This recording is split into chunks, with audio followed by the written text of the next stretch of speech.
Crawford, BBC News. Well, let's talk about this some more. Campaigner Tanveer Mukhtar and President of the Tutors Association, John Nichols, here in the studio with us. Good morning to both. Morning. Tanveer, can I just start with you, first of all, because I think that report very much brought things clearly into people's minds. But you, as a parent, you have had a moment when you've come face to face with one of these problems. Can you just take us through that? Yeah, actually, it really gave my heart palpitations listening to that interview with that lady, because it could have happened to me. About 10 years ago, both my children were being tutored. One day, he didn't turn up. A few weeks later, I get a call from a police officer asking whether my children had been tutored by that particular tutor, and that there are obviously issues around that other children had been abused.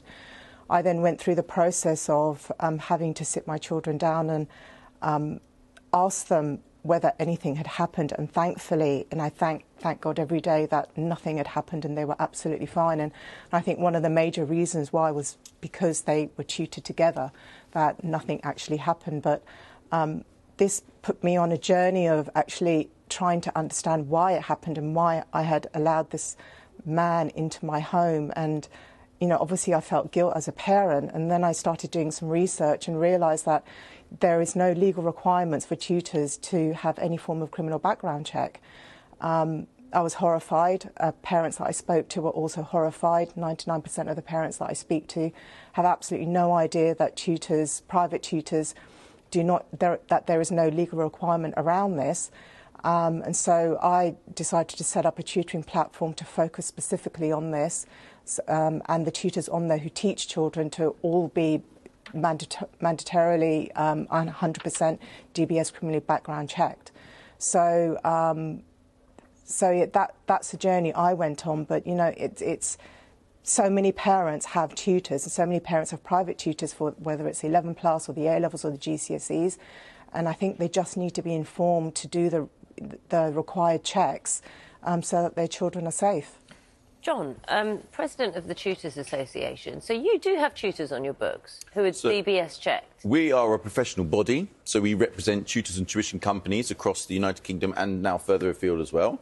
And it is a mandatory requirement for all of our members to have a DBS check within the last year. And do people go to you to hire a tutor? No. Or right, so this is what I want the clarification of. So in the same way that you'd have RICS for surveyors and you'd have the solicitors have their own professional body, the Tutors Association is a professional body. It's relatively young as a professional body. It only was founded in 2013.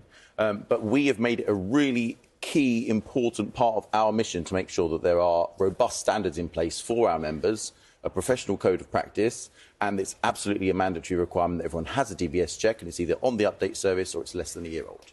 What is happening is that parents are trying to find tutors for their kids. We know this is happening. Pressure of exams and, you know, just trying to get their children into the schools they want, think are best for them. So they are looking around for tutors, and the prices of tutoring are going up. So they're looking. So we get reports they're looking on Facebook, for example. Someone was talking about it in our office this morning that there were tutors handing out leaflets in the street. You know, you can. Yeah. So anyone can say they're a tutor. That is something which is the case right now. There is absolutely no legal status of tutor in the UK, right? They don't have to be employed by anyone in particular, like teachers would be employed by a school. Most of them are self-employed, which is absolutely fine. I can be a teacher, a tutor. You could say you're a tutor, walk out, and regardless of your knowledge and experience, there's nothing illegal about you saying, I can tutor your child in chemistry. It doesn't matter if you know anything about chemistry whatsoever, or English or maths or anything else. But what we want to stress is that actually the vast majority of professional tutors really take it seriously, and they have the right qualifications and they're perfectly safe. But what we want to do is we want to make sure that there is at least a mandatory minimum standard, which has to be an enhanced DBS check, that everyone must meet, right? And obviously there are lots of tutors out there that do meet a much higher standard and deliver a fantastic service. We're very proud to have lots of them as members, but membership of TTA is completely voluntary. I suppose, Tanveer, what a lot of John's saying there makes complete sense. You know, you want to do as many checks as you can. But in the same breath, if all the parents that you know have used a tutor who has done brilliant work, got great results, very lovely. You know, the word of mouth is good. Recommendation. Some people would say that's almost better. I mean, that's almost better than a stamp of approval that could have happened a year ago.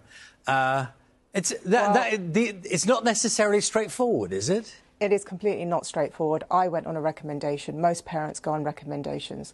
So I actually say to parents, friends of mine, or clients that don't go by recommendations. And if you do, make sure you still ask for certificates. Make sure you still speak to parents of their tutees. Still do your research. And and I would concur with John that, the far majority of, tutors in this country are very good.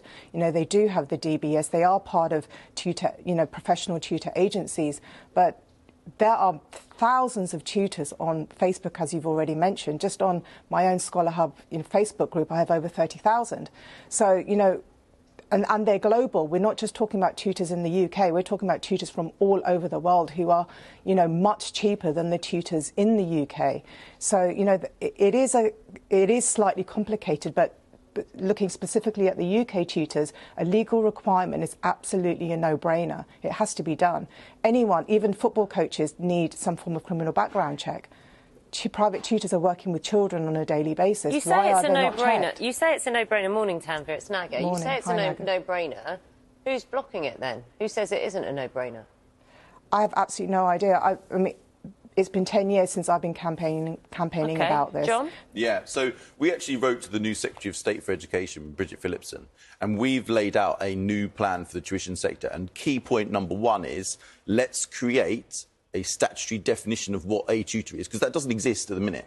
So there's nothing that the government can do, because the tuition has never been treated any differently to inviting any other guest into your home. The government doesn't legislate on inviting guests into your home. It's seen as a private matter. And that's fair enough. Yeah. But with tutors, this is a professional activity which should have some level of oversight. So we need a definition, first of all, of what a tutor is. We're very happy to assist the government to put something like that in place. It's very straightforward.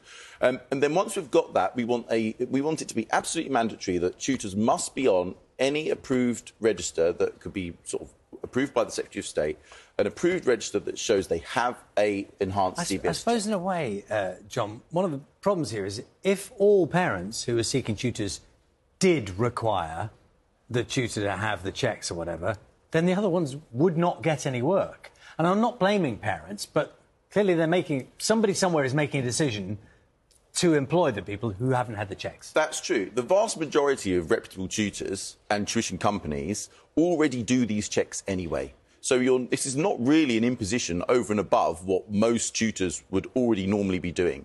So for the vast majority of reputable tutors out there, that many of them are former teachers, some of them are not, and that's perfectly fine. They have other specialist skills and knowledge and experience, but they already have a DBS check. For all of our members, it's mandatory to have a DBS check anyway.